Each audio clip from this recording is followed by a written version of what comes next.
혹시 알고 계셨나요? 우리나라 60세 이상 어르신 3분 중 1분은 건강을 위한 음식이라 믿고 먹는 것들 때문에 오히려 신장을 서서히 망가뜨리고 있습니다. 어제 저녁 김정우 어르신이 숨이 가쁘고 말문이 막힌 채로 급히 응급실로 실려왔습니다. 검사 결과 혈중 칼륨 수치가 무려 7.3이었습니다. 정상 범위는 3.5에서 5.0인데 7.0을 넘으면 심장이 갑자기 멎을 수 있는 위험한 상태입니다. 김 어르신은 말 그대로 생사의 갈림길에 있었습니다. 그 원인은 무엇이었을까요? 다름 아닌 매일 드시던 과일이었습니다. 몸에 좋다고 믿고 꾸준히 드셨지만 실제로는 이미 지친 신장에 부담을 더하는 독이었던 셈입니다. 보건당국의 자료에 따르면 국내 60세 이상 노인 중 3,500만 명 이상이 과일 섭취의 실수로 신장 기능이 하루가 다르게 약해지고 있음에도 본인은 전혀 모르고 살아갑니다. 저는 내과 전문의로 종합병원에서 26년 동안 근무하며 수많은 사례를 직접 목격해왔습니다. 건강을 챙긴다는 마음으로 과일을 먹었다가 오히려 잘못된 선택으로 투석까지 가는 분들을 너무 많이 보았습니다. 오늘 저는 신장을 망가뜨리는 4가지 과일과 반드시 멈춰줘야 할 이유, 그리고 반대로 신장을 보호해주는 4가지 식품에 대해 알려드릴 겁니다. 이 내용은 제가 20년 넘는 진료 현장에서 실제 환자들의 사례를 바탕으로 얻은 값진 교훈입니다. 도움이 되신다면 꼭 가족, 특히 어르신들과 공유해주세요. 당신의 공유가 한 가정을 지켜낼 수 있습니다. 지금 당장 냉장고를 떠올려 보세요. 혹시 수박이나 참외, 오렌지 주스, 키위 같은 과일이 들어있지는 않으신가요? 어떤 과일이 신장을 해칠 수 있는지 알려면 먼저 60세 이후 우리 신장에서 어떤 변화가 일어나는지를 알아야 합니다. 제가 환자분들께 자주 드는 비유가 있습니다. 신장은 마치 40년 넘게 사용한 정수기와 같습니다. 새 필터일 때는 물이 맑고 깨끗하게 나오지만 수십 년이 지나면 미세한 구멍이 막히고 노폐물이 쌓여 정수 능력이 크게 떨어집니다. 우리 몸의 신장 안에는 약 200만 개의 사구체가 있는데 20살 무렵에는 분당 약 120ml의 혈액을 걸러낼 수 있지만 60이 되면 70 정도로 줄고 70이 넘으면 50 정도만 남는 경우도 많습니다. 건강검진에서 크레아티닌 수치가 올라가고 사구체 여과율이 떨어졌다는 말을 듣는 이유가 바로 여기에 있습니다. 이렇게 신장 기능이 떨어지면 3가지 치명적인 문제가 동시에 나타납니다. 첫째는 칼륨이 몸 밖으로 빠져나가지 못하는 문제입니다.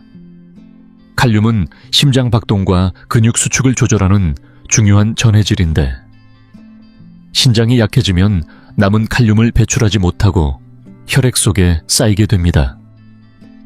처음에는 다리에 힘이 빠지고 쉽게 피곤해져서 나이 탓으로 넘기기 쉽지만 이는 이미 위험 신호입니다. 혈중 칼륨 수치가 6점을 넘으면 심장에 이상이 생기기 시작하고 박동이 불규칙해지며 7점에 가까워지면 언제든 심장이 멎을 수 있습니다. 둘째는 수분 조절이 무너지는 문제입니다. 건강한 신장은 똑똑한 펌프처럼 체내 수분을 자동으로 조절하지만 기능이 떨어지면 물을 배출하지 못해 몸에 쌓이게 됩니다. 처음에는 발목이 붓고 점점 전신으로 퍼지며 가장 무서운 것은 폐에 물이 차는 폐부종으로 누우면 숨을 쉴 수 없어 베개를 여러 개 받치고 앉아서 잠을 자야 할 정도가 됩니다. 셋째는 독소가 쌓이는 문제입니다. 단백질이 분해되면서 생기는 요소질소와 크레아티닌은 정상적인 신장이라면 걸러낼 수 있지만 신장 기능이 떨어지면 계속 축적됩니다. 그 결과 속이 메스껍고 입맛이 사라지며 피부가 가렵고 입에서 암모니아 냄새가 나기도 하고 심해지면 정신이 흐려지는 상황까지 이어질 수 있습니다. 이것이 바로 과일을 잘못 먹는 것이 얼마나 위험한지를 보여주는 이유입니다.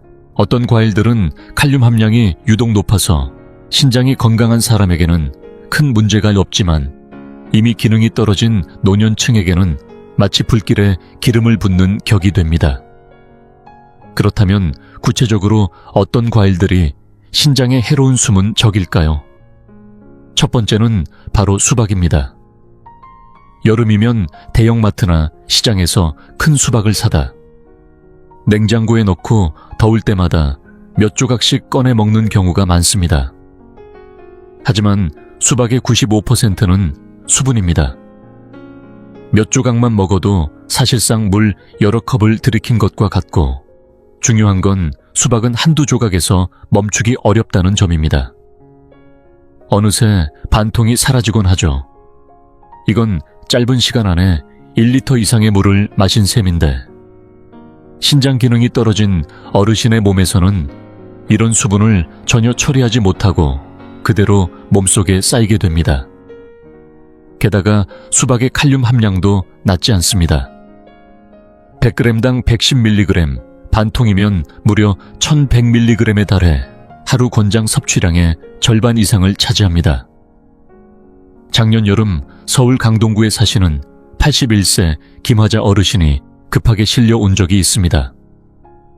아드님이 어르신을 업고 병원에 뛰어들어왔고, 얼굴은 창백하고 호흡은 거칠며 다리는 심하게 부어 있었습니다.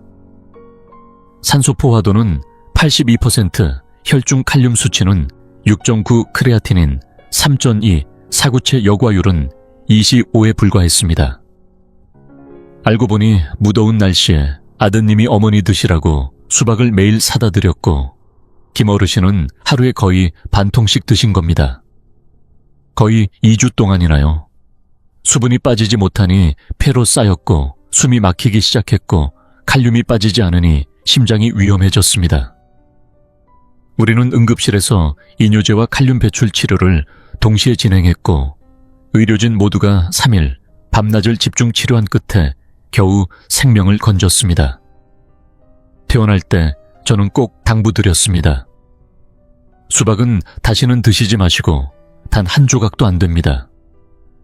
혹시 지금 집 냉장고에 수박이 있고 본인이나 가족 중 신장 기능이 떨어진 분이 계시다면 지금 바로 치우시길 권합니다. 두 번째는 하미멜론입니다. 하미멜론은 수박보다 칼륨이 훨씬 더 많습니다. 100g당 무려 30mg으로 수박의 3배에 해당합니다. 중간 크기 한 통을 껍질과 씨를 제거하고 먹으면 약 1000g 정도가 되는데, 전부 다 먹으면 3800mg의 칼륨을 섭취하게 됩니다. 이는 하루 권장량의 1.5배가 넘는 수치입니다. 게다가 하미멜론은 단맛이 강해 한번 먹기 시작하면 멈추기 어렵습니다. 경기도 의정부에 사는 67세 왕종수 어르신은 은퇴 후 건강을 잘 관리해 오셨고 고혈압만 약으로 조절 중이었습니다. 어느 여름 지인이 보내준 하미멜론을 맛보고 반해서 매일 아침 저녁 한 통씩 드시기 시작했는데, 일주일쯤 지나 갑자기 가슴이 두근거리고 심장이 빠르게 뛰다가 갑자기 느려지며 어지럽고 중심을 잃는 증상을 느꼈습니다. 병원으로 옮겨져 검사를 해보니 혈중 칼륨 수치가 6.5까지 올라간 상태였습니다. 매우 위험한 수준이었죠. 왕 어르신이 드시는 혈압약은 칼륨을 몸에 쌓이게 하는 성분이 있었는데, 하미멜론까지 매일 2통 드신 것이 더해지니 혈중 칼륨이 치솟은 겁니다. 우리는 포도당과 인슐린 이뇨제를 이용해 어렵게 수치를 낮췄고, 퇴원할 때는 반드시 하미멜론은 앞으로 절대 드시지 말라고 강조했습니다. 왕 어르신은 이후로 하미멜론만 봐도 무섭다며 다시는 먹지 않겠다고 하셨습니다. 세 번째는 바로 오렌지 주스입니다. 많은 분들이 아침마다 한 잔씩 마시며 비타민C 보충에 좋다고 생각하시지만, 이 오렌지 주스가 신장 건강에는 큰 위협이 될 수 있습니다. 오렌지 한 잔을 만들기 위해서는 보통 3개에서 4개의 오렌지가 필요하며, 이만큼이면 칼륨이 800에서 1000mg이나 됩니다. 게다가 시중에 파는 오렌지 주스는 대부분 농축 환원 형태로 만들어지기 때문에 생과일보다 칼륨 함량이 훨씬 더 높은 경우도 많습니다. 한 잔을 마시는 건 곧 오렌지 4-5개를 한꺼번에 먹는 것과 같으며 직접 먹을 때는 한두 개만으로도 충분히 배가 부르지만 주스로 마시면 그런 포만감을 느낄 수 없어 과다 섭취로 이어집니다. 더 심각한 건 이 주스에는 설탕도 많이 들어있어서 한 잔당 흰 설탕 4숟가락에 해당하는 당분을 섭취하게 됩니다. 특히 당뇨를 앓고 있는 어르신에게는 혈당이 급격히 올라가며 그로 인해 신장의 미세혈관이 손상될 수 있습니다. 서울 구로구에 사시는 64세 조석진 어르신은 10년 넘게 당뇨를 앓고 있었습니다. 주변에서 비타민C가 당뇨에 좋다는 이야기를 듣고 매일 아침 250ml짜리 오렌지 주스를 한 병씩 마시기 시작했는데 그렇게 석 달 넘게 꾸준히 드셨습니다. 석 달 후 건강검진을 받았더니 크레아티닌 수치가 1.3에서 2.2로 거의 2배 가까이 상승해 있었고 소변 검사에서는 하루 500mg이 넘는 단백뇨가 발견되었습니다. 이는 사구체가 손상되었다는 신호입니다. 혈중 칼륨 수치도 5.7로 높아져 있었고 저는 조 어르신께 즉시 오렌지 주스를 중단하라고 강하게 권했습니다. 이 상태로 계속 마신다면 반년 안에 투석을 시작해야 할 수도 있었기 때문입니다. 다행히 어르신은 즉각 식습관을 바꾸셨고 3달 뒤 크레아티닌 수치는 1.9로 혈중 칼륨도 정상 범위로 돌아왔습니다. 완전한 회복은 아니었지만 최소한 악화는 막아낸 셈입니다. 조 어르신은 이후로 이젠 오렌지 주스는 보기만 해도 손이 안 간다고 말씀하셨습니다. 4번째는 바로 키위입니다. 키위는 흔히 비타민C의 왕이라 불릴 만큼 영양이 뛰어나고 건강에 좋다고 알려져 있지만 이 과일 역시 주스로 갈아 마시면 매우 위험해질 수 있습니다. 키위 100g에는 칼륨이 약 300mg 들어있으며 보통 주스를 만들 때는 3개에서 4개를 사용하니 한 번에 1200mg 이상의 칼륨을 섭취하게 됩니다. 문제는 이 키위를 혈압약과 함께 먹었을 때 발생하는 상호작용입니다. 많은 어르신들이 복용하는 혈압약 중 사르탈류 또는 프릴류는 체내 칼륨 배출을 방해하는 작용을 합니다. 이런 상태에서 키위 주스를 함께 섭취하면 칼륨 수치가 급격히 올라가 심각한 결과를 초래할 수 있습니다. 지난 겨울 인천 부평구에 사는 70세 주명자 어르신이 쓰러져 응급실에 실려왔습니다. 어르신은 10년 넘게 혈압약을 복용해왔고 신장 기능도 안정적인 편이었습니다. 크레아티닌은 1.5 정도였죠. 그런데 최근 키위가 노화 방지에 좋다는 이야기를 듣고 아침 저녁으로 키위 4개를 갈아 주스로 만들어 매일 2번씩 드셨다고 합니다. 그렇게 2주가 지난 후부터 온몸에 힘이 빠지고 걷는 것도 버거워졌는데 겨울이라 몸이 무거운가 보다 하고 넘기셨답니다. 며칠 뒤 결국 집에서 쓰러졌고 다행히 이웃이 발견해 병원으로 옮겨졌습니다. 검사 결과 혈중 칼륨 수치는 무려 7.1로 이미 생명을 위협하는 수준이었고 심전대도 심각한 부정맥이 나타나 언제든 심장이 멈출 수 있는 상태였습니다. 우리는 곧바로 심장을 보호하기 위한 약물을 정맥 투여하고 인슐린과 포도당을 이용해 칼륨을 낮추는 응급처치를 진행한 뒤 급하게 투석을 시행해 과도한 칼륨을 제거했습니다. 밤새 병원 전체가 비상 상황이었고 간신히 어르신을 살려낼 수 있었습니다.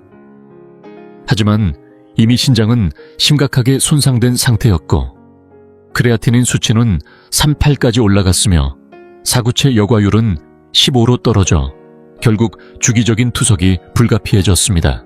현재 주 어르신은 일주일에 3번 한 번에 4시간씩 투석을 받고 계십니다. 이처럼 키위는 혈압약과 함께 섭취할 경우 매우 위험합니다.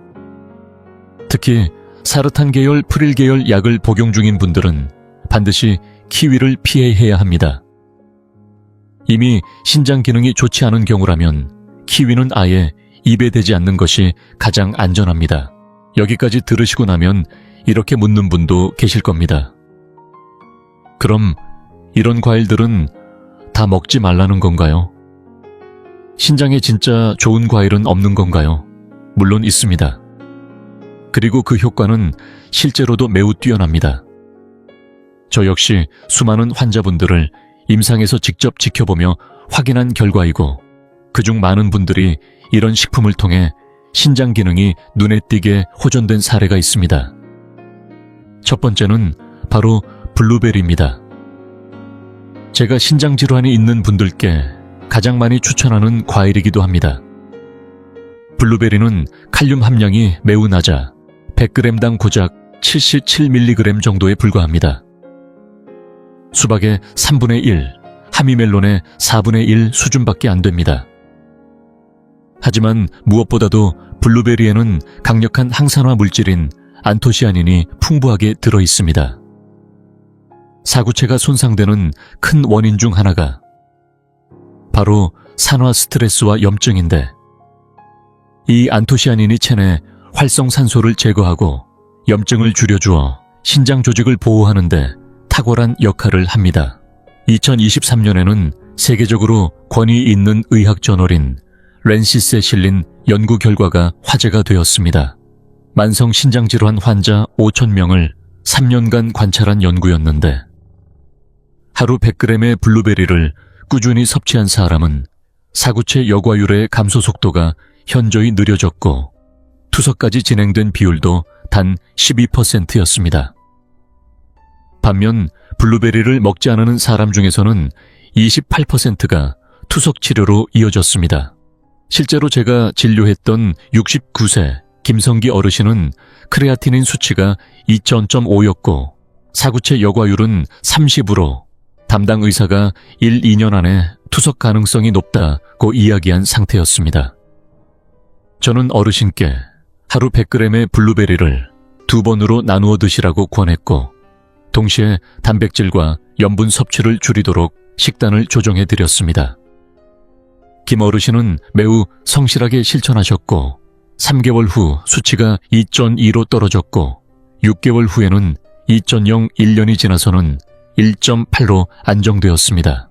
사구체 여과율도 40까지 회복되어 비록 정상으로 돌아가지는 않았지만 더 이상 악화되지 않고 충분히 관리 가능한 수준까지 개선되었습니다. 김 어르신은 지금도 이 작은 블루베리가 내 생명을 살렸다고 말씀하십니다. 블루베리를 드실 땐 하루 100g을 아침 식사 후 50g, 점심 식사 후 50g으로 나누어 드시는 것이 좋습니다. 공복에 먹는 건 피하시고 흐르는 물에 30초간 헹군 뒤 베이킹소다물에 5분간 담갔다가 다시 헹궈 깨끗이 드십시오. 꼭꼭 씹어 드셔야 안토시아닌이 충분히 분해되어 흡수가 잘 됩니다. 최소 수십 번 이상은 꼭 씹으세요. 절대 우유나 요구르트와 함께 드시지 마십시오. 단백질 성분과 결합하면 흡수율이 절반 이하로 떨어질 수 있습니다. 두 번째는 바로 양배추입니다.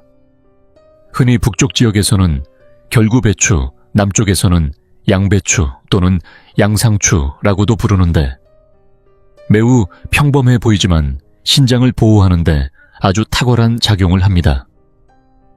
칼륨 함량은 100g당 170mg으로 낮은 편이고 비타민 K와 비타민 C가 풍부하게 들어있습니다.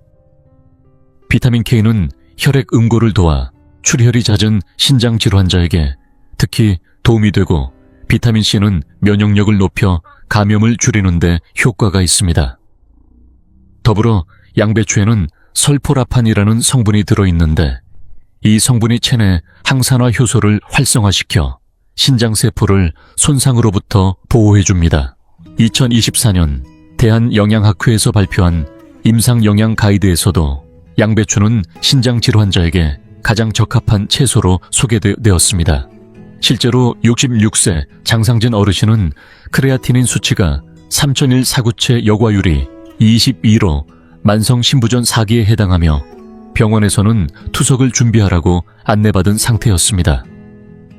저는 장어르신께 하루 200g의 양배추를 아침과 저녁으로 나눠 드시도록 식이요법을 짜드렸습니다. 반드시 물에 데칠 때는 1, 2분 이내로 짧게 조리하고 너무 오래 삶으면 비타민이 다 날아가니 주의해야 합니다.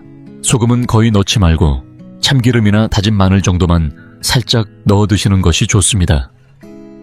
장어르신은 매우 성실하게 실천하셨고 매일 아침 시장에서 가장 신선한 양배추를 직접 고르고 데쳐서 드셨습니다.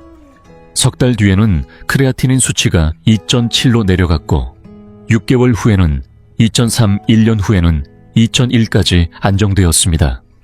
사구체 여과율도 28까지 올라가 당장은 투석이 필요 없을 정도로 상태가 호전되었습니다. 의사 선생님도 이 상태만 잘 유지하셔도 몇 년은 투석 없이 버틸 수 있다고 말씀하셨고 장어르신도 이 싸고 흔한 양배추가 비싼 약보다 낫다며 기쁨을 감추지 못하셨습니다. 양배추는 하루 200g을 아침 저녁으로 나눠 드시고 흐르는 물에 깨끗이 씻어 차에 썬 후 1, 2분간 데쳐 드세요. 너무 오래 삶지 말고 참기름이나 마늘을 살짝 더해 향을 내는 정도면 충분합니다. 절대 소금을 많이 넣지 마시고 간은 최대한 싱겁게 하시는 게 핵심입니다. 세 번째는 바로 딸기입니다. 저는 특히 여성 신장질환 환자분들께 딸기를 강력하게 권합니다. 딸기는 칼륨 함량이 낮아 신장에 부담이 적으면서도 신장 건강에 도움이 되는 다양한 영양소가 풍부하게 들어있습니다. 100g당 칼륨 함량은 193mg으로 하미멜론의 절반도 안 되는 수준입니다. 특히 딸기에는 강력한 항산화 성분인 엘라그산이 풍부하여 신장 손상을 막는 데 큰 역할을 합니다. 또 안토시아닌도 들어있어 비록 블루베리만큼 많지는 않지만 충분히 신장의 신장을 보호할 수 있습니다. 딸기의 붉은색은 바로 이 안토시아닌이 만들어낸 천연 색소입니다. 또한 비타민C도 풍부해서 100g당 60mg, 하루 필요량의 60%를 충족시켜주지만 과다하지 않아 신장에 부담도 크지 않습니다. 경기도 수원에 사는 72세 이복순 어르신은 크레아티닌 수치가 2.4였고 단백뇨가 하루 400mg 넘게 나오는 상태였습니다. 이러다간 독소 쌓여서 혈액투석하게 되는 거 아니냐. 매일 우울한 표정으로 지내셨는데 저는 하루 150g의 딸기를 아침과 오후로 나눠서 드시라고 권해드렸습니다. 동시에 단백질은 줄이고 소금과 수분 섭취도 관리해드렸죠. 이복순 어르신은 매우 성실하게 실천하셨고 딸기가 새콤달콤하니 기분도 좋아져서 꾸준히 먹게 된다며 식단도 충실히 따르셨습니다. 석 달 뒤에는 크레아티닌 수치가 2.2로 낮아졌고 단백뇨도 200mg 이하로 줄었습니다. 반년이 지나서는 크레아티닌이 2.0으로 안정되었고 단백뇨도 100mg 이하로 감소해 거의 정상 수준까지 회복되었습니다. 염증 수치도 눈에 띄게 좋아졌고 어르신의 얼굴에도 다시 웃음이 돌아왔습니다. 딸기는 이제 내 약이자 희망이다 라고 하실 정도였죠. 딸기를 드실 때는 하루 150g, 대략 10알 정도를 기준으로 아침과 오후 2번으로 나누어 섭취하세요. 흐르는 물에 충분히 씻고 베이킹소다물에 5분간 담근 뒤 다시 헹구는 것이 좋습니다. 중요한 건 씻을 때 꼭지를 자르지 말아야 한다는 점입니다. 자르면 물이 안쪽으로 스며들어 영양소 손실이 커질 수 있습니다. 섭취할 땐 꼭꼭 씹어 최소 수십 번 이상 씹어서 엘라그산과 안토시아닌이 충분히 흡수될 수 있도록 하세요. 그리고 우유나 요거트와 함께 먹는 것은 피하는 것이 좋습니다. 단백질과 결합되면 항산화 성분의 흡수율이 낮아지기 때문에 딸기는 따로 드시는 것이 가장 효과적입니다. 네 번째는 비록 과일은 아니지만 생으로 먹을 수 있는 채소 중 신장에 가장 좋은 음식 중 하나인 빨간 파프리카입니다. 파프리카는 100g당 칼륨이 210mg 정도로 수박이나 하미멜론보다 훨씬 낮고 무엇보다 비타민C 함량이 압도적입니다. 100g 기준으로 무려 190mg의 비타민C가 들어있는데 이는 오렌지의 2배가 넘는 수치입니다. 게다가 칼륨은 오렌지의 절반밖에 되지 않기 때문에 비타민C를 충분히 보충하고 싶지만 칼륨이 걱정되는 분들께는 가장 이상적인 선택입니다. 뿐만 아니라 파프리카에는 베타카로틴도 풍부하게 들어있어 체내에서 비타민 A로 전환되며 신장 세포막을 보호하고 면역 기능을 강화하는 데 도움이 됩니다. 특히 당뇨병 환자분들은 비타민 A가 부족한 경우가 많아 이 부분도 보충할 수 있고 여기에 루테인과 제아잔틴 같은 항산화 색소도 풍부해 눈 건강은 물론 신장 세포까지 보호해줍니다. 부산 사상구에 사는 69세 김영권 어르신은 당뇨와 고혈압을 동시에 앓고 있었고 크레아티닌 수치는 1.8로 당뇨병성 신증 초기였습니다. 저는 김 어르신께 매일 빨간 파프리카 1개, 약 150g을 드시라고 말씀드렸고 동시에 혈당과 혈압은 철저히 조절하며 고칼륨 과일은 전면 금지하도록 했습니다.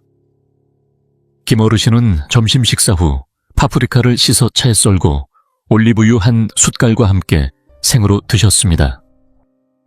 석 달 후 크레아티닌 수치는 1.4로 떨어졌고 혈당과 혈압 모두 안정적으로 관리되었으며 1년 후에는 수치가 1.1까지 내려가 거의 정상 범위에 도달했습니다.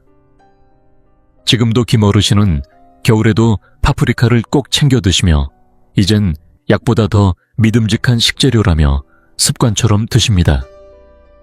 파프리카는 하루 1개, 약 150g 정도가 적당하며 반드시 빨간색을 선택하세요.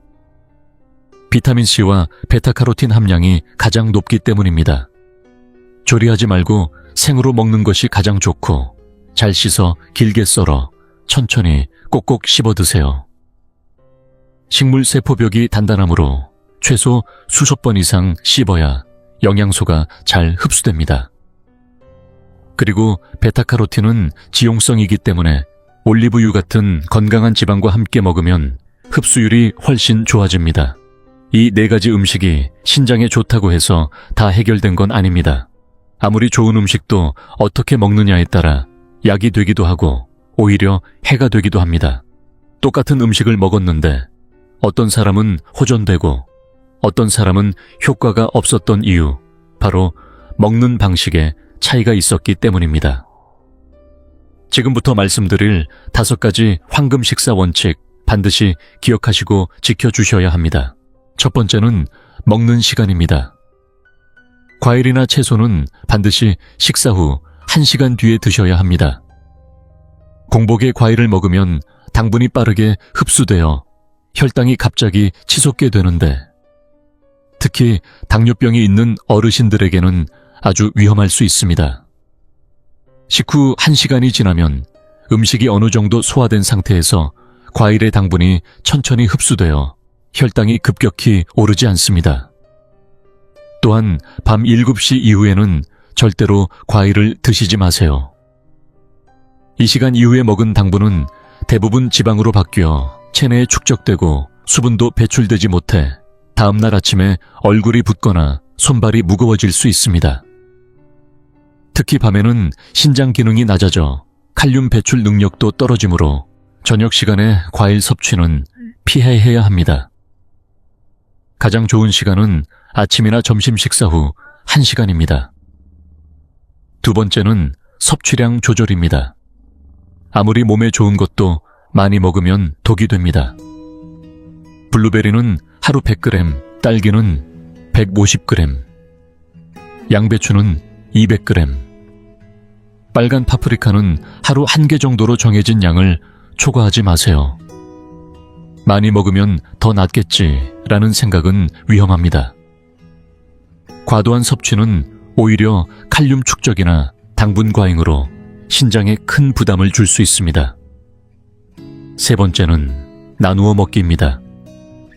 예를 들어 블루베리 100g이면 아침에 50g, 점심에 50g 나눠 드시고, 딸기 150g이면 오전 75g, 오후 75g으로 나누어 드시는 방식이 좋습니다. 이렇게 하면 당분과 칼륨이 한꺼번에 체내에 들어오지 않아 신장이 감당하기 훨씬 수월하고 혈당도 더 안정적으로 유지됩니다. 네 번째는 혼합 섭취 금지입니다. 과일을 드실 때 절대 우유나 요구르트와 함께 드시지 마세요. 과일 속 항산화 물질인 안토시아닌이나 엘라그산 등은 우유 속 단백질과 결합하면 흡수율이 절반 이하로 떨어집니다. 과일은 따로 가능하면 물이나 따뜻한 보리차와 함께 드시는 것이 가장 좋습니다. 그리고 혈압약, 당뇨약, 신장보호제를 복용하고 계신 분들은 과일을 먹는 시간, 간격도 중요합니다. 약을 먹은 후 최소 2시간은 지난 뒤에 과일을 드시는 것이 안전합니다.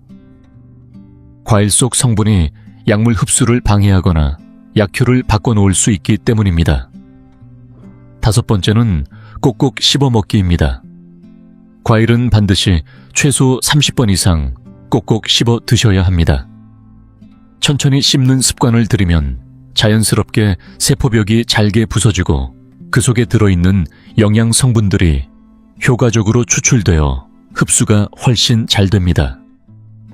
또한 침과 충분히 섞이면서 소화도 원활해지고 흡수율이 높아집니다. 반대로 몇 번 씹지도 않고 삼켜버리면 대부분의 영양소가 제대로 흡수되지 못하고 그냥 배출돼 버리게 됩니다. 말 그대로 몸에 좋은 걸 먹고도 효과를 못 보는 겁니다. 실제로 많은 환자분들이 저에게 묻습니다. 선생님 말씀하신 음식 다 챙겨 먹었는데 왜 효과가 없을까요? 그런데 식사 방법을 하나하나 확인해 보면 시간도 엉망, 양도 과하고 우유랑 섞어 먹고 몇 번 씹지도 않고 삼켜버리는 경우가 대부분입니다. 이 5가지 원칙 기억만 하지 마시고 반드시 지켜야 효과를 볼 수 있습니다.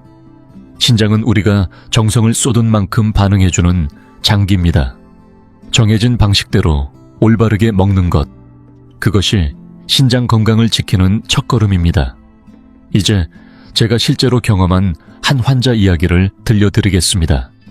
이 방법들이 과연 효과가 있는지, 삶을 얼마나 바꿀 수 있는지 직접 보여주는 사례입니다. 지금으로부터 1년 전 68세 박준배 어르신이 저를 찾아오셨습니다.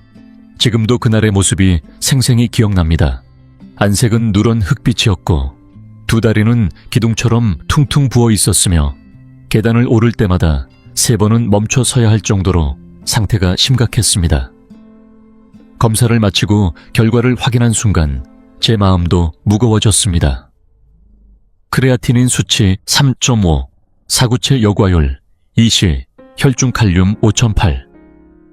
명백한 만성 신부전 4기로 투석까지 단 한 걸음만 남은 상태였습니다. 평소 식습관은 어떠세요? 라는 질문에 아드님은 이렇게 대답했습니다. 아버지는 건강에 관심이 많아서요. 매일 수박 반 통, 하미멜론 3개, 오렌지 주스 1병을 드시고 아침엔 꼭 인스턴트 커피를 5잔 드세요. 일주일에 라면은 최소 3번, 고기는 몇 끼 챙기세요. 저는 듣는 순간 머리가 어지러웠습니다. 이건 건강을 챙기는 게 아니라 스스로 병을 키우고 있는 겁니다. 박 어르신을 바라보며 저는 단호하게 말씀드렸습니다. 이대로 가시면 석 달 안에 투석 시작하셔야 합니다. 하지만 지금부터 식습관을 전면 수정하신다면 투석을 미루거나 아예 피할 수도 있습니다. 그 말에 박 어르신의 눈이 번쩍 뜨였습니다. 선생님이 시키는 대로 다 하겠습니다. 살고 싶습니다. 저는 구체적인 식단 계획을 세워드렸습니다. 수박, 하미멜론, 오렌지 주스, 키위 전면 금지, 블루베리, 딸기, 양배추, 빨간 파프리카를 매일 정해진 양만큼 섭취, 인스턴트 커피는 중단하고 보리차로 대체, 라면은 완전히 끊고 고기 섭취는 하루 50g 이하, 하루 수분 섭취량은 1000ml 이내로 제한. 박 어르신은 정말 놀랄 정도로 성실하게 실천하셨습니다. 매일 아침 눈을 뜨자마자 시장에 나가 가장 신선한 과일과 채소를 사와서 정량대로 섭취하셨고 금지된 음식은 손도 대지 않으셨습니다. 한 달 후 재검사 결과를 보고 저는 두 눈을 의심했습니다. 크레아티닌 수치는 3.5에서 2.8로 떨어졌고 혈중 칼륨은 5.8에서 4.3으로 안정권에 들어왔습니다. 다리의 부기도 절반 이상 빠졌고 저는 박 어르신께 말했습니다. 이대로만 계속하시면 희망이 있습니다. 2달 후에는 크레아티닌이 2.4로 내려가고 사구체 역과율은 20에서 30으로 상승했습니다. 3달 후에는 2.1까지 떨어졌고 역과율도 40까지 회복되었으며 다리 부종은 완전히 사라졌고 계단도 거뜬히 오르내리셨습니다. 1년이 지난 지금 박준배 어르신의 크레아티닌 수치는 1.6으로 안정되었고 역과율은 55까지 회복되었습니다. 매일 아침 등산을 다니고 오후에는 손주를 안고 공원을 산책하시며 저녁엔 친구들과 담소를 나누십니다. 최근 검진 때 박 어르신은 제 손을 꼭 붙잡고 눈시울을 붉히며 말씀하셨습니다. 선생님 제게 두 번째 삶을 주셨어요. 병원 침대에 누워 투석받는 삶이 아니라 손주를 안고 산책하는 삶으로요. 정말 감사드립니다. 그 말씀에 저도 모르게 눈가가 젖었습니다. 이것이 바로 음식의 힘입니다. 올바른 식사 습관 하나가 죽어가던 신장을 다시 살리고 잃어가던 삶의 질을 되찾게 해줍니다. 하지만 여기서 꼭 주의하셔야 할 점이 있습니다. 지금까지 소개한 음식들이 모두에게 무조건 좋다고 생각하시면 안 됩니다. 아래와 같은 상황에 해당되시는 분들은 반드시 먼저 담당 주치의와 상담하셔야 합니다. 첫째, 신장 기능이 이미 4기 또는 5기에 해당되는 경우, 즉 사구체 역과율이 30 미만으로 떨어졌다면 블루베리나 딸기처럼 칼륨이 적은 과일조차 제한해야 할 수 있습니다. 이 단계는 매우 민감하기 때문에 어떤 음식이든 섭취 전 반드시 의료진의 지시에 따라야 합니다. 둘째, 혈중 칼륨 수치가 5.0을 초과한 경우 모든 과일 섭취를 일시적으로 중단해야 합니다. 블루베리든 딸기든 예외는 없습니다. 먼저 혈중 칼륨 수치를 정상 범위로 낮춘 후에야 다시 소량씩 섭취를 시작할 수 있습니다. 셋째, 당뇨병이 심한 경우, 즉 혈당이 200을 넘거나 당화혈색소가 8 이상인 분들은 과일 속 당분도 큰 부담이 됩니다. 이 경우 반드시 먼저 혈당을 안정시킨 뒤에 과일 섭취 여부를 고려해야 하며 무작정 건강에 좋다는 이유로 먹으면 오히려 병세를 악화시킬 수 있습니다. 넷째, 혈전 예방을 위해 와파린 계열의 한근고제를 복용하고 계신 분들은 양배추 섭취에 특히 유의해야 합니다. 양배추에는 비타민 K가 많이 들어있어 약물의 효과를 떨어뜨릴 수 있기 때문에 반드시 복용 중인 약물과 식단을 함께 고려해 식사하셔야 합니다. 다섯째, 이미 주치의로부터 별도의 식이 지침을 받고 계신 분들은 반드시 그 지시에 따르셔야 합니다. 여러분의 상태를 가장 잘 아는 사람은 영상 속 제가 아니라 여러분 곁에서 늘 함께하는 주치의 선생님입니다. 건강은 누군가의 방식을 그대로 따라하는 것이 아니라 자신의 몸 상태에 맞게 조절하는 것입니다. 최소한 1년에 2번 이상 정기검진을 받으시고 크레아티닌 수치 사구체, 역과율 혈중 칼륨 수치를 확인한 후 그 결과에 따라 식단을 조정하시길 권합니다. 이제 오늘 말씀드린 내용을 정리하겠습니다. 절대 피해야 할 4가지 과일 수박, 하미멜론 오렌지, 주스 키위 신장을 살리는 4가지 음식, 블루베리 하루 100g, 양배추 하루 200g 딸기, 하루 150g 빨간, 파프리카 하루 1개 지켜야 할 5가지 황금 원칙 1번. 식사 후 1시간에 먹기 2번. 정해진 양 지키기 3번. 2번에 나누어 먹기 4번, 우유와 섞어 먹지 않기 5번. 꼭꼭 30번 이상 씹기 이 영상을 보신 직후 바로 집에 있는 냉장고를 열어보세요. 하미멜론 오렌지 주스 키위가 있다면 지금 당장 정리하세요. 그리고 그 자리에 블루베리 양배추, 딸기 빨간 파프리카를 채워보세요. 10년 후에 당신은 2가지 길 중 하나에 서 있을 겁니다. 하나는 매주 3번, 4시간씩 투석실에 누워 팔에 바늘을 꽂고 고통을 참는 삶. 다른 하나는 매일 아침 손주와 함께 공원을 산책하고 친구들과 웃으며 차를 마시는 삶. 어떤 삶을 살지는 오늘 당신의 선택에 달려 있습니다. 이 영상을 부모님께 신장이 안 좋은 가족분들께, 60세가 넘은 지인들께 꼭 공유해 주세요. 여러분의 한 번의 전송이 누군가의 생명을 살릴 수 있습니다. 댓글에 오늘부터 실천하실 다짐을 적어주세요. 그 다짐은 여러분 자신에게는 중요한 약속이고 저에게는 더 많은 건강 정보를 전할 힘이 됩니다. 구독 눌러주시고 매주 건강한 삶을 위한 지식을 함께 나누었고요. 건강은 내 손으로 지키는 것입니다. 선택이 미래를 만듭니다. 오늘의 실천이 내일의 희망이 됩니다. 다음 영상에서 다시 찾아뵙겠습니다. 설 명절 무렵 딸이 해외에서 들여온 수입견과 한 상자를 가져오며 부모님 건강에 좋다며 매일 아침 한 움큼씩 챙겨 드시라 했습니다. 그렇게 반년이 지나자 아버지는 투석실 침대에 누워 계셨고 딸은 울먹이며 내가 어쩌다 아버지의 신장을 망가뜨렸느냐고 되묻습니다. 큰돈을 주고 산 영양식이 결국 아버지를 병원으로 보내는 독이 된 것입니다. 여러분, 이런 비극을 저는 세종의 한 종합병원 신장내과에서 수없이 보아왔습니다. 저는 김준호이며 72의 나이에 42회를 진료해왔습니다. 저는 더 이상 견과 한 줌과 알약 한 알 때문에 많은 어르신들이 결국 투석 침대 위에서 남은 생을 보내는 모습을 보고만 있을 수 없습니다.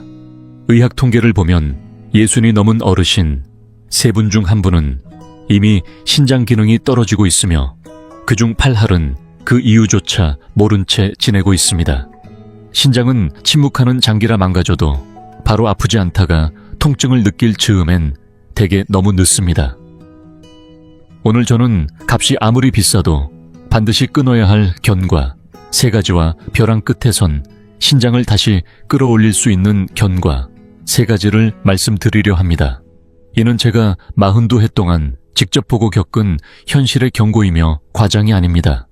영상은 길지 않지만 어쩌면 여러분 한 분의 삶을, 또 가족 모두의 삶을 지켜줄 수 있습니다. 신장이라고 하면 많은 분들이 그냥 소변을 만들어 내보내는 기관 정도로 생각하시지만 그건 큰 오해입니다. 신장은 우리 몸에서 가장 정교하게 작동하는 생화학 공장으로 하루에 걸러내야 하는 혈액의 양은 2리터짜리 콜라 100병 분량이나 됩니다. 어떤 정수기보다도 복잡하고 가장 진보된 여과 장치보다도 훨씬 민감합니다. 그런데 문제는 이 소중한 기관이 우리 몸엔 단 2개밖에 없다는 점입니다. 한번 망가지면 다시는 되돌릴 수 없고 고장나도 아무 소리 없이 조용히 무너져 갑니다. 40살이 넘으면 매년 기능이 1%씩 자연스럽게 감소하는데 저 역시 올해 72이니 젊었을 때에 비해 기능이 절반 가까이 줄어든 셈입니다. 이건 병이 아니라 나이 들면서 누구나 겪는 자연스러운 현상입니다. 젊을 땐 신장이 마치 새로 짠 촘촘한 그물처럼 웬만한 오염도 다 걸러냈지만 나이가 들수록 그물망이 헐거워져 조금만 독소가 들어와도 버티지 못하고 무너집니다. 더 무서운 건 신장은 말을 하지 않는 기관이라는 점입니다. 실제로 문제가 생겨야 요통이 오고 발이 붓고 소변량이 줄어듭니다. 마치 미지근한 물에 담긴 개구리처럼 느릿하게 악화되다가 뒤늦게 알게 되면 이미 늦습니다. 그렇게 되면 일주일에 3번 4시간씩 바늘을 꽂고 피를 빼내고 다시 넣는 투석을 평생 받아야 합니다. 다시는 자유로운 삶으로 돌아가기 어려운 현실이 펼쳐집니다. 그래서 저는 늘 말합니다. 신장은 망가진 뒤에 후회해서는 소용이 없습니다. 지금 이 순간부터라도 이 정밀한 그물망에 더는 불순물을 들이지 마십시오. 그렇다면 무엇이 문제의 쓰레기일까요?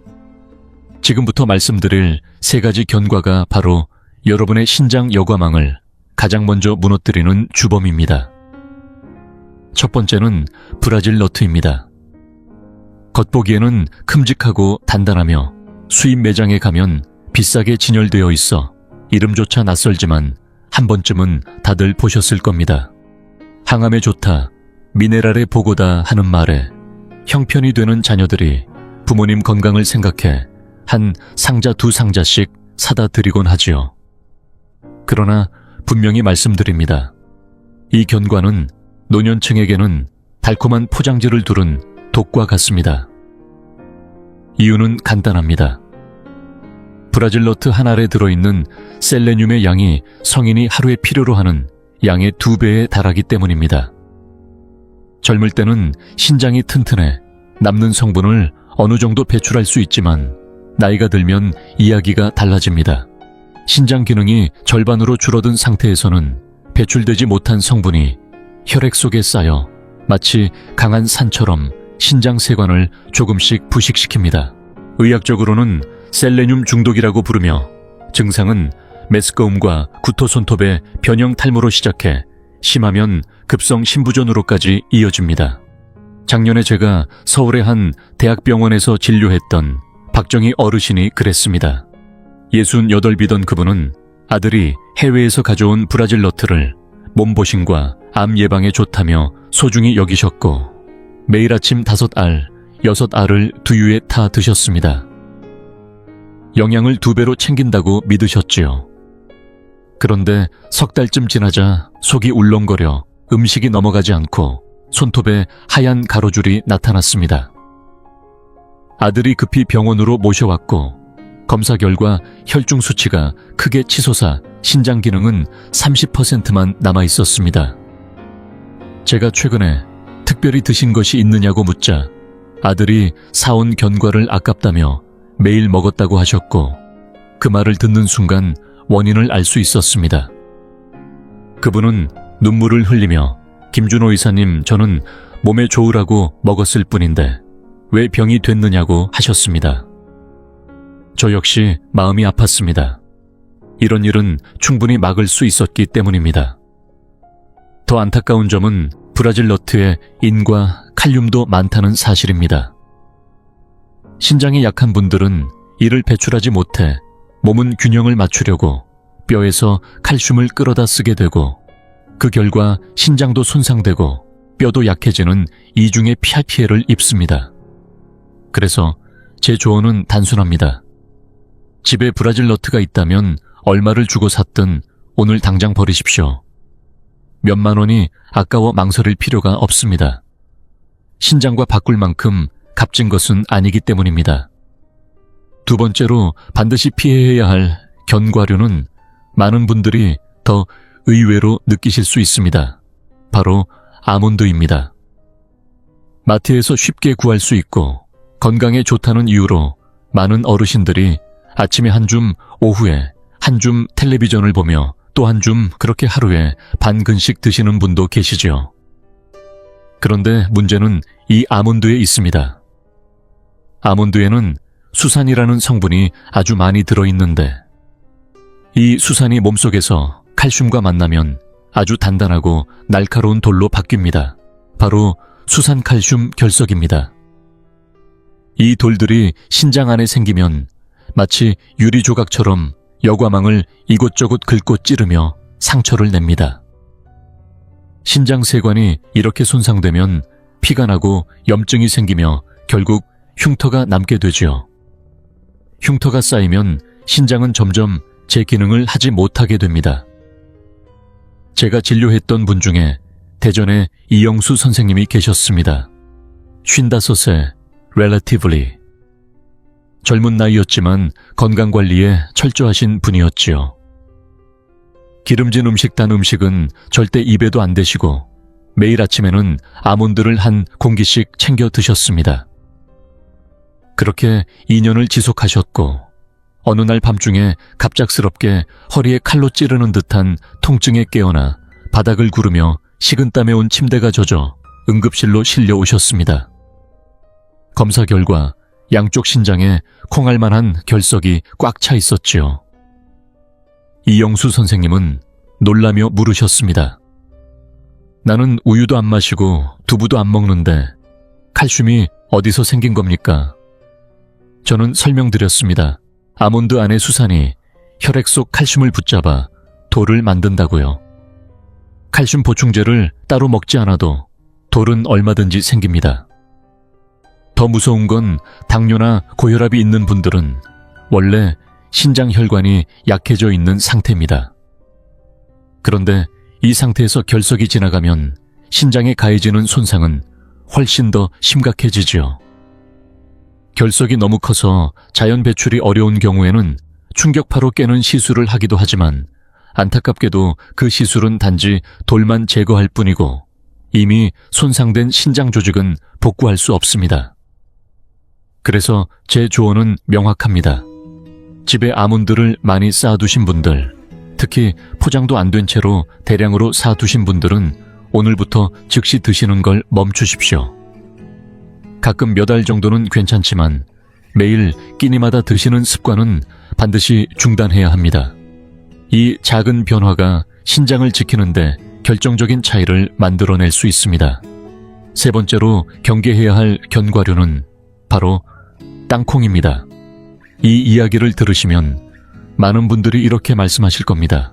김 원장님, 땅콩은 우리나라 사람들한테 가장 익숙한 간식 아니에요.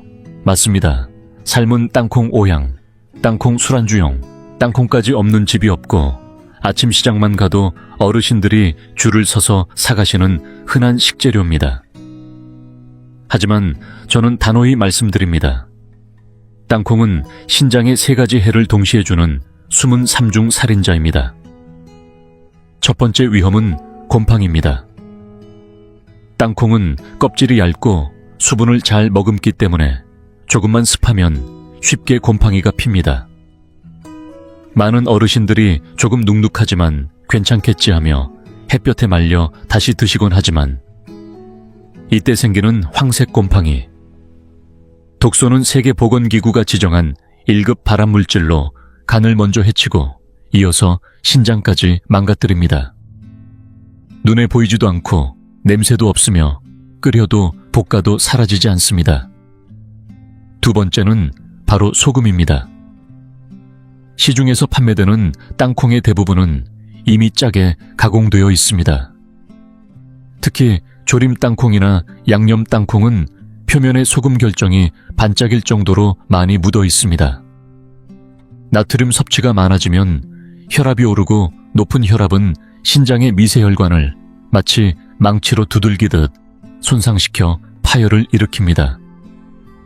많은 분들이 나는 반찬은 싱겁게 먹으니까 땅콩은 조금 짜도 괜찮다고 하시지만 땅콩 한 줌이면 하루 권장 나트륨 섭취량을 훌쩍 넘깁니다. 세 번째는 칼륨입니다. 땅콩에는 칼륨도 적지 않게 들어있는데 신장이 약한 분들은 칼륨을 제대로 배출하지 못합니다. 혈중 칼륨이 높아지면 심장은 불규칙하게 뛰게 되고 심하면 심장이 멎는 상황까지도 갈 수 있습니다. 특히나 기름에 튀긴 땅콩은 칼륨, 나트륨 지방이 모두 높아 3중 고위험군 식품이라 불러도 과언이 아닙니다. 이런 음식은 신장에 사형 선고를 내리는 것이나 마찬가지입니다. 그래서 제 제안은 간단합니다. 집에 있는 짠 땅콩, 튀긴 땅콩, 오래된 땅콩은 모두 버리십시오. 정말 먹고 싶다면 껍질이 붙은 생땅콩을 사서 물에 삶아 먹는 것을 권합니다. 하루 10알 안팎 간식이 아닌 간단한 곁들임 정도로 드시고 절대로 식사 대용으로 드시지 마십시오. 이렇게 3가지 나쁜 견과 이야기를 들으시고 나면 혹시 이런 생각이 드시진 않으셨나요? 이것도 안 되고 저것도 안 되면 도대체 뭘 먹고 살라는 거지? 걱정 마십시오. 제가 오늘 이렇게 말씀드리는 이유는 절망을 드리기 위해서가 아닙니다. 오히려 희망을 드리기 위함입니다. 지금부터 소개할 3가지 견과류는 신장을 해치지 않을 뿐만 아니라 오히려 망가진 신장을 회복의 길로 이끌 수 있는 소중한 식품입니다. 잘 들어주세요. 첫 번째로 소개드릴 신장에 좋은 견과는 피칸입니다. 이름조차 낯설게 느껴질 수 있지만 미국에서는 꽤 잘 알려진 견과류로 겉모습은 길쭉한 호두처럼 생겼고 수입 매장에서 100g에 4,000원에서 5,000원까지도 합니다. 가격이 꽤 나가지만 그만한 가치는 충분합니다. 왜냐고요? 미국 농무부 조사에 따르면 피칸의 항산화 지수는 수많은 견과 중에서도 최상위권에 속합니다. 신장이 왜 망가질까요? 혈액 속 노폐물, 활성산소, 만성염증 등이 끊임없이 신장을 공격하기 때문입니다. 그런데 피칸에는 이 해로운 요인들을 잡아주는 플라보노이드와 비타민 E가 풍부하게 들어있어 마치 소방관처럼 불씨를 하나하나 꺼주며 신장을 보호해줍니다. 더 중요한 점은 피칸은 앞서 말씀드린 나쁜 견과들에 비해 칼륨과 인 함량이 매우 낮다는 것입니다. 이 말은 곧 신장이 처리해야 할 부담이 줄어든다는 뜻이지요. 낡은 정수기에 들어가는 불순물이 반으로 줄어든 것과 같습니다. 게다가 피칸에는 불포화 지방산도 많이 들어있어 이미 손상된 신장 조직의 회복을 돕기도 합니다. 즉, 부담을 덜어주고 회복까지 돕는 일석이조의 역할을 해주는 고마운 견과입니다. 제가 예전에 진료했던 서울 양천구에 사시는 김화자 어르신이 계십니다. 70살이셨고 당뇨병 합병증으로 신장 기능이 4단계까지 진행되어 눈이 부어 제대로 뜨기 어려울 정도였습니다. 전신에 기운이 없고 아침마다 일어나면 어지러움에 제대로 움직이기도 힘들었습니다. 제가 김 어르신께 아몬드와 땅콩을 끊고 매일 오후에 피칸 5알씩만 드시라고 조언해드렸습니다. 석 달 후에 다시 병원에 오셨는데 그날은 처음으로 웃으며 진료실 문을 여셨습니다. 김 원장님, 요즘은 아침에 일어나도 머리가 안 어지럽고 소변도 시원하게 나와요. 혈액 검사 결과도 눈에 띄게 좋아져 염증 지표가 절반 이하로 내려가고 혈액순환이 개선되면서 전신 피로도 사라졌습니다. 하지만 아무리 좋은 피칸이라도 과하면 해가 됩니다. 하루 5알에서 7알 정도가 적당하며 그 이상 먹으면 오히려 열량 과다로 또 다른 문제가 생길 수 있습니다. 오후 3시에서 4시 사이 간식처럼 드시는 게 가장 좋습니다. 시중 수입 견과 매장에 가면 쉽게 구할 수 있고 구매 후에는 꼭 냉동 보관하셔야 산화되는 것을 막을 수 있습니다.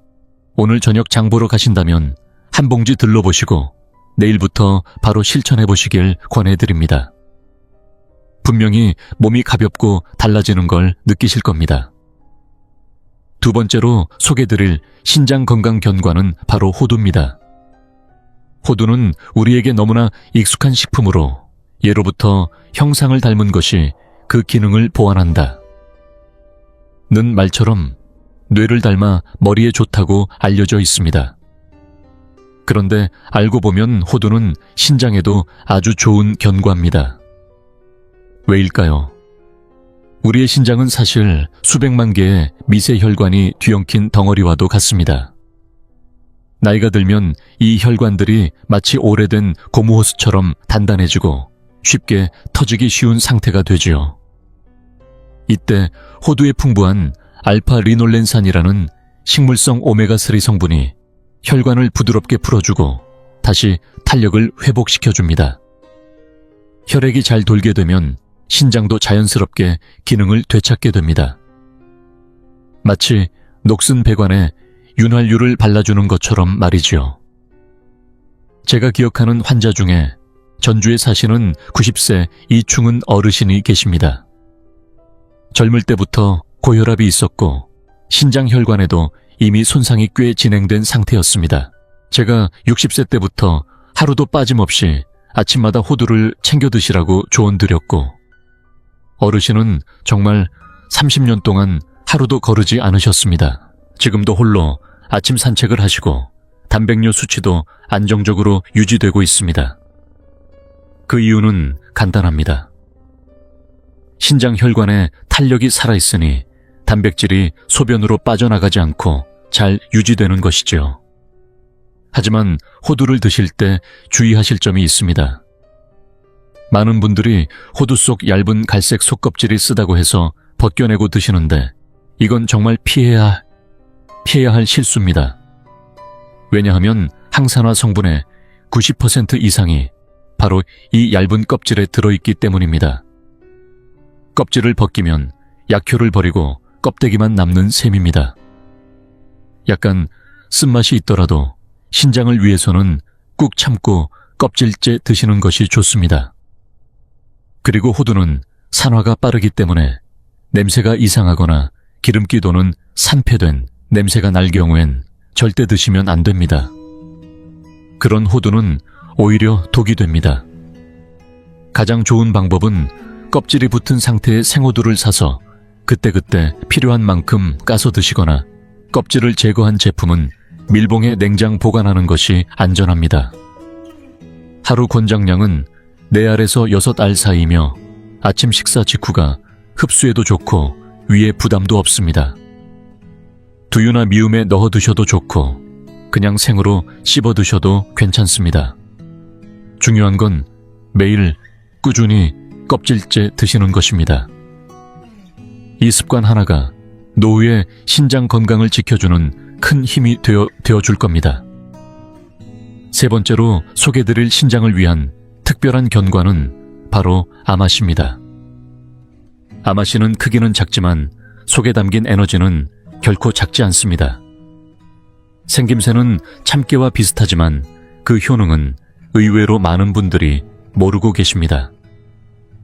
심지어 일부 의사들조차도 아마씨가 신장에 얼마나 도움이 되는지를 잘 알지 못합니다. 그래서 오늘은 이 아마씨의 숨겨진 힘을 꼭 전해드리고 싶습니다. 왜 신장이 그렇게 지칠까요? 단순히 노폐물을 거르는 기능만 때문이 아닙니다. 나이가 들수록 많은 어르신들이 겪는 만성변비가 또 하나의 원인입니다. 대변이 장에서 오래 머물면 그 안에 쌓인 독소가 다시 혈액으로 흡수되는데, 결국 그 독소를 또 신장이 처리해야 하니 부담이 2배로 늘어나는 셈입니다. 아마씨에는 수용성 식이섬유가 풍부하게 들어있습니다. 이 섬유는 물을 만나면 끈적한 젤처럼 변해 장 속의 독소와 콜레스테롤을 흡착해 배출시켜줍니다.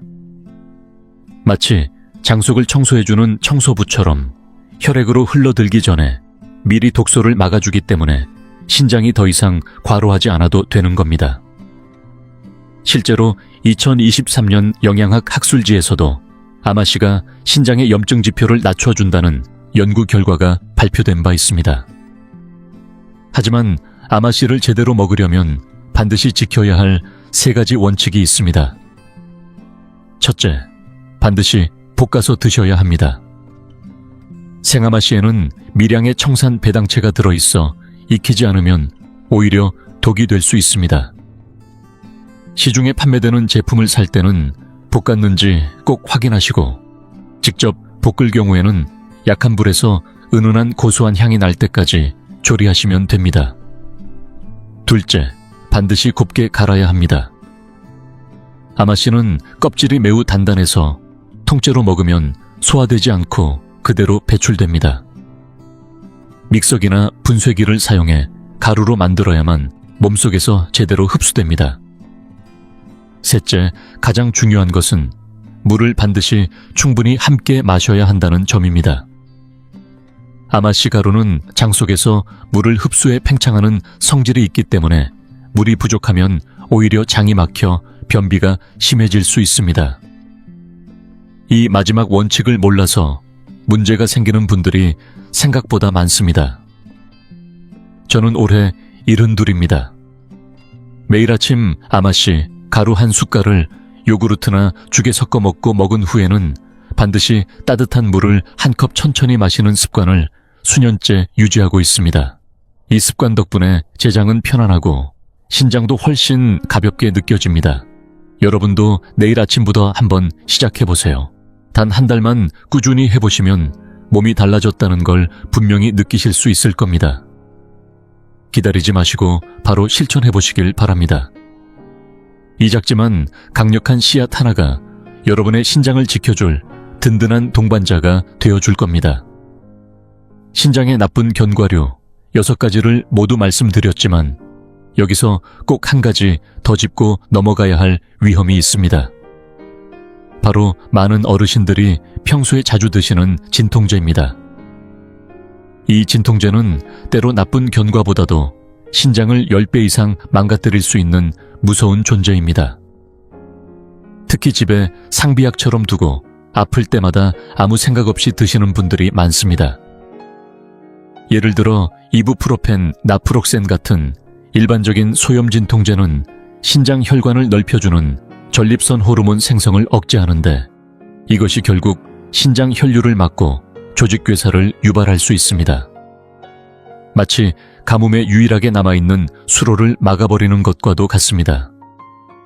지난달에 75세이신 정혜성 어르신이 계셨습니다. 감기 기운이 있었지만 병원 가는 게 번거로워 약국에서 진통제만 사다 드셨습니다. 하루 3번, 5날 연속 드신 결과 6째 날부터 소변이 전혀 나오지 않고 복부가 부풀어 올라 결국 응급실로 오셨습니다. 검사 결과 크레아티닌 수치가 600을 넘은 급성 심부전이었습니다. 정 어르신은 눈물로 물으셨습니다. 그저 감기약 몇 알 먹었을 뿐인데 왜 이렇게 된 겁니까? 저는 조용히 대답드렸습니다. 감기약이 아니라 진통제가 문제였습니다. 그 약의 신장 손상력이 너무 컸습니다. 그래서 제가 드리는 조언은 단호하고 분명합니다. 앞으로 몸이 아프다고 해서 함부로 진통제를 사 먹지 마십시오. 반드시 의사에게 물어보셔야 합니다. 저는 신장이 약한데 이 약을 먹어도 괜찮을까요? 진짜 통증이 견디기 어려울 경우에는 온찜질 스트레칭 같은 대체 방법을 먼저 시도해보시고 꼭 필요하다면 전문의가 처방한 안전한 약을 드셔야 합니다. 몇천 원. 아끼려다 신장을 내내놓는 일은 절대로 있어선 안 됩니다. 이제까지 말씀드린 이론을 바탕으로 마지막으로 제가 수십 년간 직접 실천하고 환자들에게 권해온 신장보호 루틴을 소개드립니다. 아주 간단하면서도 효과는 놀랍습니다. 아침 6시에 기상하여 200ml 따뜻한 물 한 컵을 3분에 걸쳐 천천히 마십니다. 밤새 일한 신장을 깨우고 수분을 보충하는 데 필수입니다. 아침 식사 후에는 껍질 벗기지 않은 호두 하나를 꼭 챙겨 드세요. 점심 식사 후에는 아마씨 가루 1스푼을 반찬이나 죽에 섞어 드신 뒤 반드시 물 2컵을 마십니다. 이 순서를 꼭 지켜야 장도 편안하고 신장도 덜 고생합니다. 오후 3시 30분에는 피칸 5알에서 6알 정도로 에너지를 보충하세요. 신장을 지키면서도 몸에 활력을 줄 수 있습니다. 저녁은 기름기와 소금을 줄이고 배부르지 않게 70%만 드시는 것이 좋습니다. 저녁 8시가 되면 평지를 30분간 걷는 것이 가장 좋습니다. 가벼운 걷기는 신장에도 혈액순환에도 큰 도움이 됩니다. 단 무리한 조깅이나 등산처럼 강도가 높은 운동은 피하셔야 합니다. 이런 운동은 오히려 혈중 크레아티닌을 높여 신장에 해가 될 수 있기 때문입니다. 이 모든 루틴을 일주일만 꾸준히 따라 해보시면 몸의 변화를 확실히 체감하실 수 있을 겁니다. 중요한 건 오늘부터 시작하는 실천입니다. 더는 미루지 마세요. 많은 어르신들께서 건강검진 결과에서 크레아티닌 수치가 정상이면 신장도 멀쩡하다고 생각하십니다. 하지만 이건 위험한 착각일 수 있습니다. 나이가 들면 근육량이 줄어들기 때문에 크레아티닌 수치 자체가 낮게 나올 수 있고 이로 인해 신장 기능이 나빠졌다는 사실이 가려지게 됩니다. 그래서 저는 늘 권해드립니다.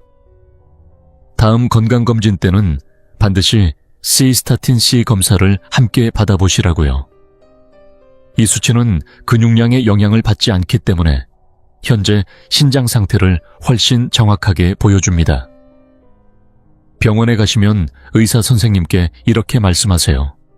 저는 신장이 걱정돼서 시스타틴C 검사를 받고 싶습니다. 그리고 혹시 수치가 높게 나왔다고 해도 절대 낙심하지 마십시오. 오늘부터 식습관을 바꾸고 생활 습관을 고쳐나가면 신장 기능의 악화를 늦출 수 있습니다.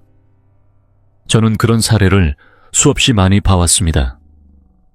병이 깊어지기 전에 작은 실천으로 신장 기능을 지켜낸 분들이 정말 많았습니다. 자기 자신을 믿으십시오. 그리고 과학을 믿으십시오. 우리 함께 지켜나갈 수 있습니다. 가끔 이런 말씀을 하시는 어르신들도 계십니다. 김 원장, 나는 이 나이에 신장이 나빠져도 어쩔 수 없지. 하루하루 그냥 사는 거지 뭐. 그런 이야기를 들을 때마다 제 마음은 무겁고 아픕니다. 신장이 나빠진다는 건 단순히 하루씩 줄어든다는 의미가 아닙니다. 그건 매주 3번 차가운 병원 침대에 누워 팔에 굵은 바늘을 꽂고 4시간씩 혈액을 뽑아 다시 넣는 그 고된 삶을 의미합니다. 손주를 안고 싶어도 힘이 없고 마트에 가고 싶어도 시간이 안 되고 고향에 한번 내려가는 것조차도 어려워집니다. 그런 노년은 존엄이 있는 삶이 아니라 고통의 연속일 수 있습니다. 저도 올해 72입니다. 저 역시 신장 기능이 젊었을 때보다 많이 떨어졌습니다. 하지만 저는 매일 진료를 보고 피칸과 호두, 아마씨를 챙겨 먹으며 하루하루 제 몸을 돌보고 있습니다. 100세를 목표로 삼기 위해서가 아닙니다. 저는 남은 시간 동안 제 발로 걸어다니고 스스로 식사하고 아내와 공원 산책을 나가고 손주와 이야기하며 살고 싶습니다. 자식들에게 짐이 되지 않고 스스로 존엄을 지키는 그런 노년을 살고 싶은 겁니다. 한 가지 꼭 기억해 주십시오. 신장은 아주 정직한 장기입니다. 오늘 당신이 브라질 너트를 하나 버리면 신장은 그걸 기억합니다. 내일 당신이 피칸 하나를 먹고 물 한 잔을 더 마시면 신장은 조용히 감사해야 합니다. 이 모든 작은 노력이 결코 헛되지 않습니다.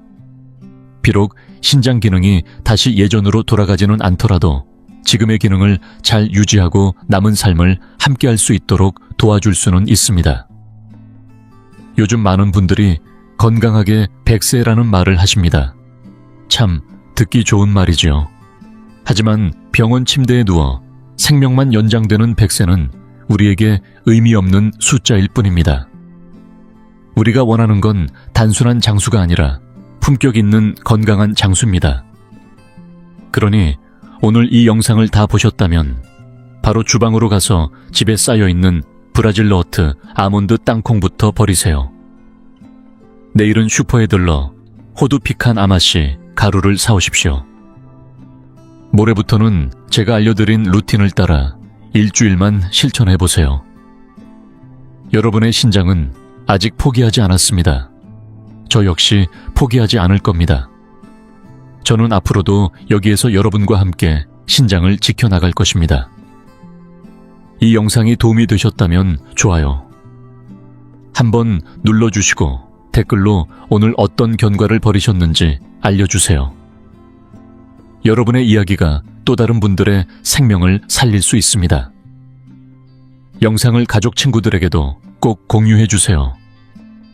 다음 영상에서는 신장에 가장 해로운 채소 5가지에 대해 알려드리겠습니다. 오늘은 여기까지입니다. 저는 세종내과 김준호였습니다. 여러분의 신장이 건강하게 오래도록 함께하길 바라며 여러분의 노년이 자유롭고 행복하길 진심으로 기원합니다. 건강 잘 챙기시고 다음 영상에서 뵙겠습니다.